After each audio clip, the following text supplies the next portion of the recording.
بسم اللہ الرحمن الرحیم اللہم صلی وسلم وبارک علی حبیبک سیدنا وشفیعنا ومولانا محمد وعلی آلہ وصحبہ وبارک وسلم۔ معزز دوستو، مکرم رفیقو، محترم سامعین و ناظرین، السلام علیکم ورحمۃ اللہ وبرکاتہ۔ دوستو، ہمارا تعلیمی جو سفر ہے وہ جاری ہے۔ قواعد کے اعتبار سے ہم لوگ گفتگو کرنے اور گفتگو سننے کی سعادتیں حاصل کر رہے ہیں۔ دوستو، جیسا کہ آپ جانتے ہیں کہ اس سے قبل جو کلاس ہوئی تھی اس کے اندر بھی جملے کے سلسلے میں اور اس کی قسموں کے سلسلے میں کچھ معروضات آپ کے سامنے پیش کیے گئے تھے۔ بہرحال جملے کے بارے میں گفتگو کا سلسلہ جاری و ساری ہے۔ آپ کے سامنے اس سے قبل یہ بات آ چکی ہے کہ جملہ جو ہوتا ہے اس کی دو قسمیں ہوتی ہیں۔ بھئی اس میں سے ایک قسم کو نام دیا گیا ہے جملے خبریہ، دوسری قسم کا نام ہے جملے انشائیہ۔ پھر جملے خبریہ جو ہے بھئی عام طور پہ جملے خبریہ کی دو قسمیں بیان کی جاتی ہیں، ایک ہے جملے اسمیہ، دوسرا ہے جملے فعلیہ۔ پھر اس کے بعد دوسرے سائیڈ میں جو جملے انشائیہ ہے، تو جملے انشائیہ کی تقریباً 10 قسمیں بیان کی جاتی ہیں مثالوں کے ساتھ، کتابوں میں جیسا کہ درج ہے، مگر اس سے زیادہ بھی جملے انشائیہ کی قسمیں ہو سکتی ہیں، بلکہ ہوتی بھی ہیں۔ دوستو، یہاں ہم لوگوں کو یہ سمجھنا ہے کہ جملے کی جو دو قسمیں ہیں، جملے خبریہ اور جملے انشائیہ، پھر جملے خبریہ کی دو قسمیں ہیں، جملے اسمیہ اور جملے فعلیہ۔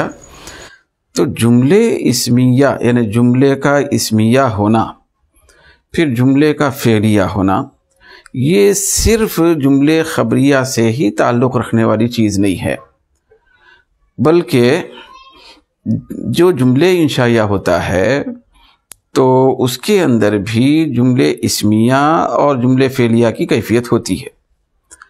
مطلب یہ ہے کہ یہ بات آپ کے سامنے آ چکی تھی کہ جب کوئی جملہ بھئی اسم سے شروع ہو جائے، بھئی اسم سے یعنی جملے کا پہلا لفظ پھر پہلا کلمہ وہ اسم ہو، جو پہلا کلمہ ہے وہ اگر اسم ہو، لوازمات سے ہٹ کے میں بات عرض کر رہا ہوں، کچھ بھئی اصل لفظ کے آزو بازو کچھ لوازمات کے طور پر بھی کبھی کبھی کچھ حروف کو داخل کیا جاتا ہے، کبھی نہیں رکھا جاتا، کبھی رکھا جا سکتا ہے۔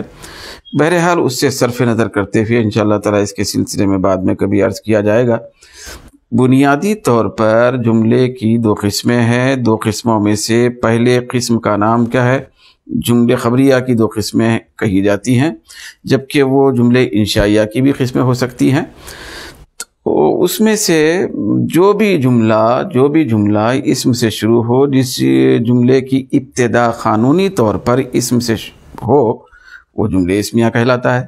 پھر جس جملے کی ابتدا قانونی اعتبار سے فعل سے شروع ہو تو اس کو جملے فعلیہ کہا جاتا ہے۔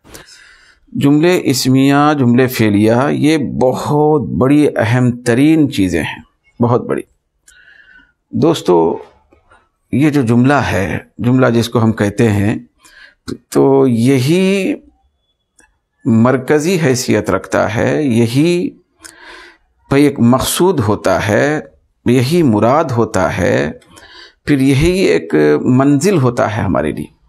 وہ اس حساب سے کہ دوستو، جب تک ہم کوئی تنہا لفظ استعمال کریں گے، تنہا، جیسے مثال کے طور پہ ہم نے کہا فرید، پھر اسی طریقے سے ہم نے کہا لکھا، پھر اسی طریقے سے اگر ہم یہ کہیں گے میں یا سے، یہ تنہا الفاظ، یہ کوئی خاص مقصد نہیں ہے۔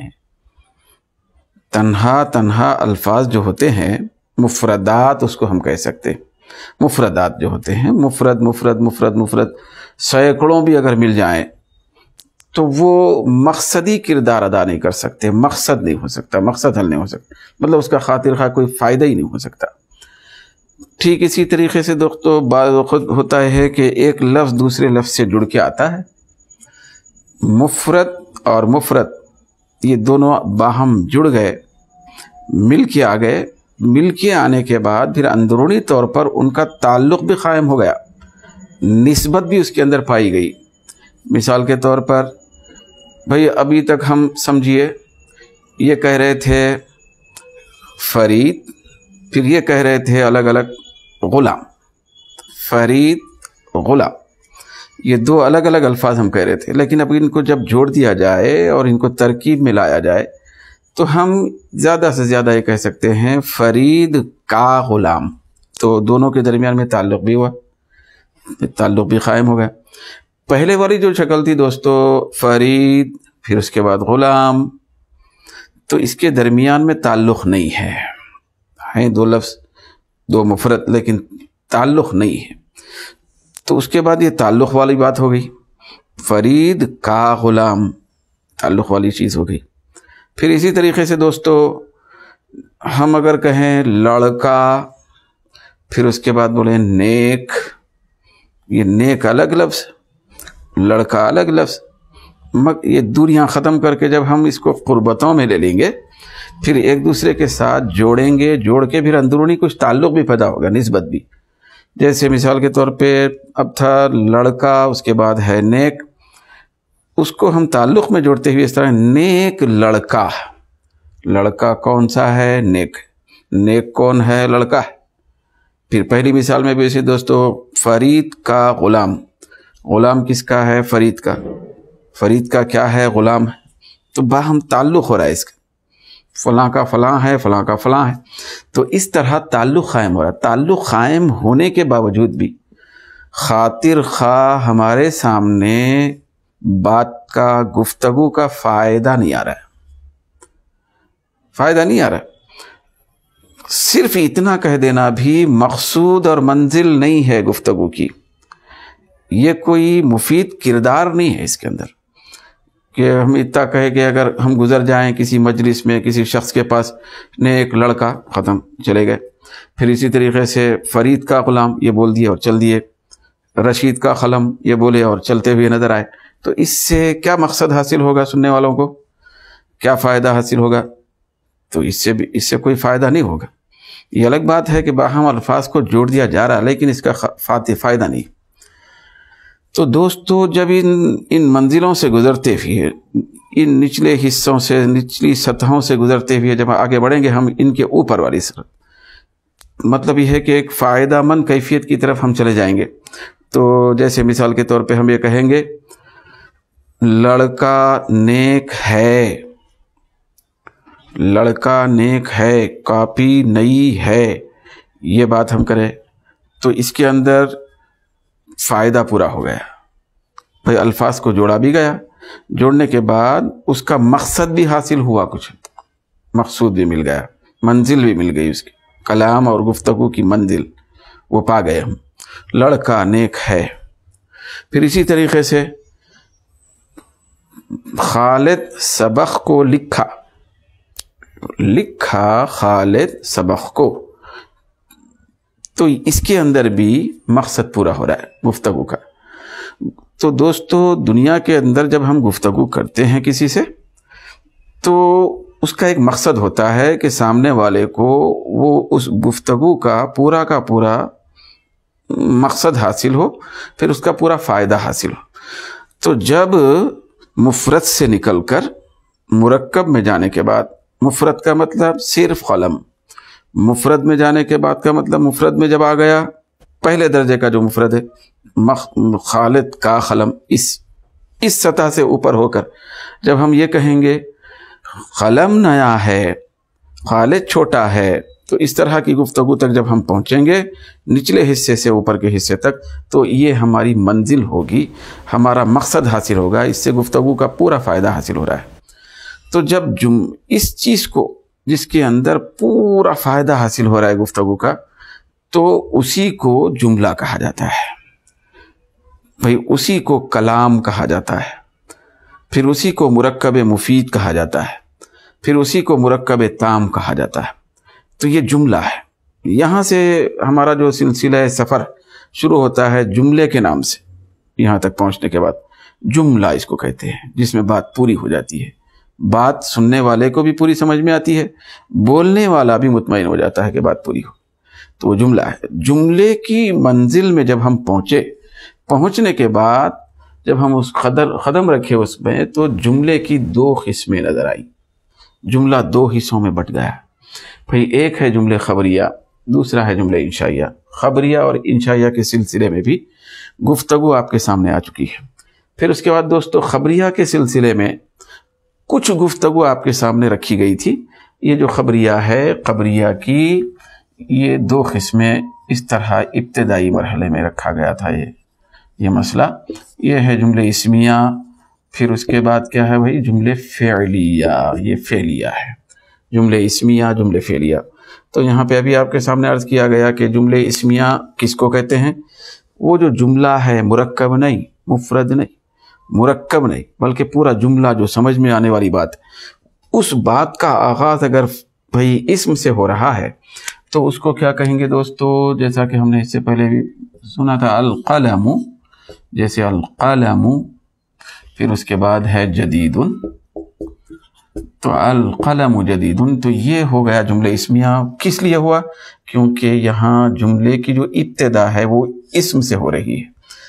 پھر یہ دیکھیے دوسری سمت میں یہ جو جملے فعلیہ ہے، کس کو کہیں گے جملے فعلیہ؟ بس وہ جملہ جو فعل سے شروع ہو تو اس کو جملے فعلیہ کہیں گے۔ جیسے مثال کے طور پہ یہ دیکھیے، کتب رشید، کتب رشید، جملے فعلیہ، رشید لکھا، قلم نیا ہے۔ تو جملے کی ابتدا اسم سے ہے تو اسمیہ ہو گیا، جملے کی ابتدا فعل سے ہے تو فعلیہ ہو گیا۔ یہاں تک پہنچنے کے بعد انشاءاللہ تعالی ہم لوگوں کو پھر پلٹ کے ادھر بھی آنا ہے بعد۔ تو یہ جملے خبریہ کی دو قسمیں ہو گئی، جملے اسمیہ، جملے فعلیہ۔ اب جملے انشائیہ جو جملے کی جو مطلق جملے کی اور ایک قسم تھی خبریہ کے مقابلے میں، تو اس کے سلسلے میں اب گفتگو ہونا باقی ہے۔ جب یہ گفتگو ہم مکمل کر لیں گے، کر لینے کے بعد پھر پلٹ کے خبریہ کی طرف بھی آئیں گے۔ خبریہ کا مطلب جملے اسمیہ اور فعلیہ کی طرف آئیں گے، اور جملے اسمیہ اور فعلیہ کا جو تعلق ہے بھئی اسمیہ ہونے کا یا فعلیہ ہونے کا، تو اس کا تعلق یہ انشائیہ سے بھی ہے۔ مطلب یہ عام طور پہ ایسا کہا گیا، اسی قسم تقسیم کی گئی اس طرح، خبریہ کی دو قسمیں اسمیہ فعلیہ، حالانکہ یہ اسمیہ اور فعلیہ ہونا انشائیہ کی بھی صفت ہے۔ تو انشاءاللہ تعالیٰ اس کی تفصیل بعد میں آپ کے سامنے لائی جائے گی۔ یہاں مزید دیکھیں، یہ انشائیہ جو ہے بھائی، انشاء، یہ انشاء کا جو لفظ ہے دوستو، اب جیسے خبریہ خبر سے بنا، پھر انشائیہ انشاء سے بنا۔ خبر جو چیز، جو واقعہ، جو چیز ہمارے سامنے نہیں ہوئی، کہیں سے اطلاع کے طور پہ کوئی چیز ہم کو آئی، یا ہم کسی کو اطلاع کے طور پہ بول رہے، تو اس کو خبر کہیں گے۔ تو اور وہ گفتگو پوری ہو رہی تو وہ جملے خبریہ ہو گئی۔ پھر اسی طریقے سے دوستو یہ جو انشاء کا لفظ ہے، انشاء، یہ انشاء ینشئ انشاء، تو اس کے معنی پیدا کرنے کے بھی آتے ہیں۔ اس کے معنی بالکل، اس کے اندر کے جو معنی ہے بالکل نئے سرے سے کسی چیز کو وجود میں لانا، نئے سرے سے بالکل ابتدا سے کسی چیز کو وجود میں لانا، کسی چیز کو پیدا کرنا۔ تو یہ جو انشاء کے لفظ سے انشائیہ بنا، تو مطلب یہ ہے بولنے کا کہ یہ وہ جملہ ہوتا ہے جملہ انشائیہ کہ جو ابھی نئے سرے سے، نئے انداز سے، بالکل ابھی اس کی ابتدا ہو رہی ہے۔ بھئی اس کا تعلق پہلے سے کوئی گزرے ہوئے واقعے کی اطلاع سے نہیں ہوتا۔ کوئی واقعہ ہوا، کوئی چیز وقوع میں آئی، واقع ہوئی، اس کے بعد خبر کے طور پہ ہم بول رہے ہیں، اطلاع دے رہے ہیں، تو پہلے ایک چیز ہوئی، بعد میں اطلاع کے طور پر وہ بولی جا رہی ہے، تو وہ خبریہ ہو گئے۔ لیکن یہ اب بالکل ابھی اسی وقت اس بات کو، اس گفتگو کو ایجاد کیا جا رہا ہے، تو اس کو انشائیہ کہیں گے۔ دوستو انشائیہ کے اندر، جیسا کہ میں نے ابھی ابتدائی گفتگو میں عرض کیا کہ اس کے اندر تقریباً 10 یا اس سے زیادہ قسمیں پائی جاتی ہیں۔ تو وہ قسموں میں سے جو بھی قسم ہے اس کا تعلق انشائیہ سے ہے۔ جیسے کہ خبریہ کی 2 قسمیں یہاں پہ کر دی گئی تھی، لکھی گئی، جملے اسمیہ جملے فعلیہ، تو جملے اسمیہ بھی خبریہ ہے، جملے فعلیہ بھی خبریہ ہے۔ ٹھیک اسی طریقے سے دوستو یہ جو انشائیہ ہے، تو انشائیہ کی کئی قسمیں جو ہیں 10 یا 10 سے زیادہ، تو اس میں سے ہر قسم کا تعلق انشائیہ سے ہونے کی وجہ سے سب کے سب انشائیہ کہلاتے ہیں۔ بھئی انشائیہ کی قسم ہے، انشائیہ کی کیفیت ہے۔ تو ابھی انشائیہ میں ہوتا یہ ہے کہ کیونکہ بات کا ابھی بالکل آغاز ہو رہا ہے، ابھی وہ خوب پذیر ہو رہی ہے، ابھی وہ بات نئے انداز سے نیا پن اس کے اندر پایا جاتا ہے، ابھی وجود میں لایا جا رہا گفتگو کو، اس بات کو، تو اس کے اندر مکمل طور پہ یقینی کیفیت بھی پائی جاتی ہے اور صداقت بھی پائی جاتی ہے، پورا سچا ہونا بھی اس کے اندر پایا جاتا ہے۔ جبکہ خبریہ کے اندر چونکہ اس کا تعلق خبر سے ہوتا ہے، کسی اطلاع سے ہوتا ہے، تو اس کے اندر شک شبہ بھی ہو سکتا ہے۔ بھیا آئے دن ہم دیکھتے ہیں کہ بہت ساری خبریں، ایک مثال کے طور پہ عرض کروں، بہت ساری خبریں ایسی ہوتی ہیں کہ اس کے اندر صداقت نہیں ہوتی، اس کے اندر جو ہے نا سچائی نہیں ہوتی، شک پایا جاتا ہے، خبر میں بولا ایک جاتا ہے اور حقیقت میں ہوتا کچھ اور ہے۔ مگر وہ کیفیت یہاں انشائیہ میں نہیں ہو سکتی، اس کے اندر مکمل 100% سچائی پر مبنی یہ جملہ ہوتا ہے، کیونکہ وہ جملہ بحیثیت جملہ مکمل طور پہ ابھی ایجاد ہو رہا ہے۔ تو جیسے مثال کے طور پہ دوستو امر ہے، فعل امر، یہ جو امر ہے، فعل امر، کسی بھی جملے کے اندر یعنی کسی بھی جگہ امر دکھائی دے یا امر سے بات کا آغاز ہو، فعل امر سے اس کے اندر امر پایا جائے، تو چونکہ یہ جو امر ہے، بھائی امر کس کو کہتے ہیں دوستو؟ امر کہتے ہیں کسی کو کوئی کام کرنے کا حکم دینا، کسی کام کا مطالبہ کرنا کسی سے کہ تو یہ کر، لکھ سبق کو، پی پانی کو، مت پی پانی کو، پڑھ کتاب کو پڑھ، یہ جو ہے اس کے اندر طلب ہے، بھئی ایک چیز کا مطالبہ ہو رہا ہے، پھر ایک چیز کا آرڈر دیا جا رہا ہے کہ تو یہ کر، اس کے اندر حکم پایا جا رہا ہے۔ کوئی کام کرنے کا حکم جب دیتے ہیں تو اس کو بھئی امر کہتے ہیں۔ تو یہ تو حکم جو ہو رہا ہے نا، پہلے کی کوئی چیز ابھی رودات کی شکل میں سنائی نہیں جا رہی، بلکہ اب یہ کرو یہ کہہ کر حکم دیا جا رہا ہے، ابھی جو بات پیدا ہو رہی، تو اس لیے یہ انشائیہ میں ہے۔ تو امر جو بھی ہوگا اس کا تعلق انشائیہ سے ہوگا، وہ جملہ انشائیہ کہلائے گا۔ جیسے مثال کے طور پہ دوستو یہ دیکھیے انصر اخاکا، تو مدد کر تیرے بھائی کی، تو مدد کر تیرے بھائی کی، تو یہ پورا جملہ یہ چونکہ امر والا ہے، یہ امر آیا، تو امر والا جو بھی جملہ ہوگا بس وہ جملہ انشائیہ ہوگا۔ جہاں کہیں ہم امر کو دیکھیں تو اس کو جملے انشائیہ کے کھاتے میں شمار کریں۔ پھر اسی طریقے سے دوستو یہ جو نہیں ہے، یہ نہیں امر کا برعکس پہلو ہے۔ بھیا امر کس کو کہتے ہیں؟ بھئی امر کہتے ہیں کسی کام کے کرنے کا حکم دینا۔ پھر نہیں کس کو کہتے ہیں؟ اس کا بالکل برعکس ہے کہ کسی کام کے نہ کرنے کا حکم دینا۔ حکم دونوں میں بھی پایا جاتا ہے۔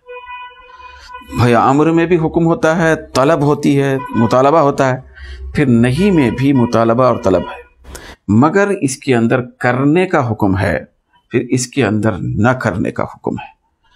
تو نہ کرنے کا حکم جو ہوگا جس جملے میں، جو جملہ اس کیفیت پر شامل ہوگا، وہ بھی جملے انشائیہ ہے۔ کیونکہ کسی کو ہم اگر نہ کرنے کا حکم دے رہے ہیں کہ یہ تو مت کر، مت لکھ سبق کو، مت لکھ، چائے مت پی، مت پی چائے کو، تو یہ ابھی ہم اپنی گفتگو کو پیدا کر رہے ہیں، ابھی بولی جا رہی، کسی اور چیز کے سلسلے میں بھئی اطلاع نہیں دے رہے، ابھی گفتگو کو پیدا کیا جا رہا ہے، تو اس لیے یہ نہیں ہے۔ تو نہ کرنے کا جو حکم ہوا تو یہ انشائیہ ہے۔ جیسے مثال کے طور پہ دوستو یہ دیکھیں لا تقتل خالدا، یہ پورا جملہ یہ ہوا نہیں والا جملے انشائیہ، تو مت قتل کر خالد کو۔ پھر اسی طریقے سے دوستو ہم دیکھتے ہیں تیسری جگہ استفہام، یہ ہے امر، بھئی اس کو کہیں گے نہیں، منع کرنے کا جملہ۔ پھر یہ ہے استفہام، بھائی استفہام جو ہوتا ہے یہ دوستو گفتگو کے اندر مختلف کیفیتیں پائی جاتی ہیں. ہمیشہ انسان ایک قسم کی گفتگو پر تو کفایت نہیں کرتا، اس کو کبھی سوالیہ انداز میں گفتگو کرنا پڑتا ہے، کبھی نارمل انداز میں گفتگو کرنا پڑتا ہے، کہیں کسی کو حکم دینا پڑتا ہے، کسی کو روکنا پڑتا ہے، کسی کو کرنے کا حکم دینا پڑتا ہے، پھر معاملات میں کوئی جملے بولنے کا حکم کی ضرورت پڑتی ہے. تو دوستو اسی طریقے سے یہاں پہ دیکھیں استفہام ہے. استفہام کا مختصر سا خلاصہ یہ رکھیں بھئی، استفہام کہتے ہیں ایسا جملہ یعنی مطلب استفہام کہتے ہیں سوال کرنے کو، سوال کرنا.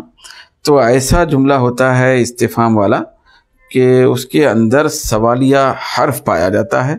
جس جملے کے اندر سوالیہ لفظ دکھائی دے، سوالیہ بہت سارے الفاظ ہیں، جیسے کہ عربی میں حل ہے، اس کے معنی کیا ہے؟ حل انت صغیر، کیا تو چھوٹا ہے، جیسے مثال کے طور پہ. تو یہ سوالیہ جملہ ہے. تو سوالیہ جملہ جو بھی ہوگا، جس جملے کے اندر سوال ہوگا، سوال کا لفظ آئے گا، ادوات استفہام، سوالیہ الفاظ جس جملے کے اندر پائے جائیں گے، بس وہ جملے انشائیہ ہوگا، وہ جملے انشائیہ ہے. اب جیسے مثال کے طور پہ من انتا، تو کون ہے، سوال ہو رہا ہے. کیف حالک، تیری حالت کیسی ہے، سوال ہو رہا ہے. متی یابک، متی ذہابک، تیرا جانا کب ہے، سوال ہو رہا ہے. متی اکلت، تو کب کھایا، سوال ہو رہا ہے. تو اس طرح کیوں، کیسا، کب، کہاں، یہ جو ہوتے ہیں الفاظ، یہ سوالیہ الفاظ کہلائے جاتے ہیں. تو انہی الفاظ سوال کا کسی جملے اور گفتگو کے شروع میں پایا جانا، یہ اس جملے کو انشائیہ بنا دیتا ہے. جیسے کہ مثال کے طور پہ دیکھیے دوستو، یہاں پہ حل انت، حل اکلت آیا ہوا ہے. یہ لفظ حل ہے، استفہام کا، سوال کرنے کا حرف، سوالیہ حرف ہے. تو اس سے جملے کا آغاز بھی ہو رہا ہے. تو یہ آ گیا جملے میں، تو یہ پورا جملہ ہو گیا انشائیہ، خبر یعنی انشائیہ. حل اکلت، کیا تو کھایا، یہ استفہام ہونے کی وجہ سے، سوالیہ لفظ آنے کی وجہ سے یہ ہو گیا ہے جملے انشائیہ. دوستو انشاءاللہ تعالی مزید جملے انشائیہ کے سلسلے میں گفتگو کا سلسلہ جاری رہے گا. اب ہم کلاس کو یہیں پہ ختم کرتے ہیں. اللہ تبارک و تعالی ہم سب پر لطف و کرم فرمائے. وما علینا الا البلاغ.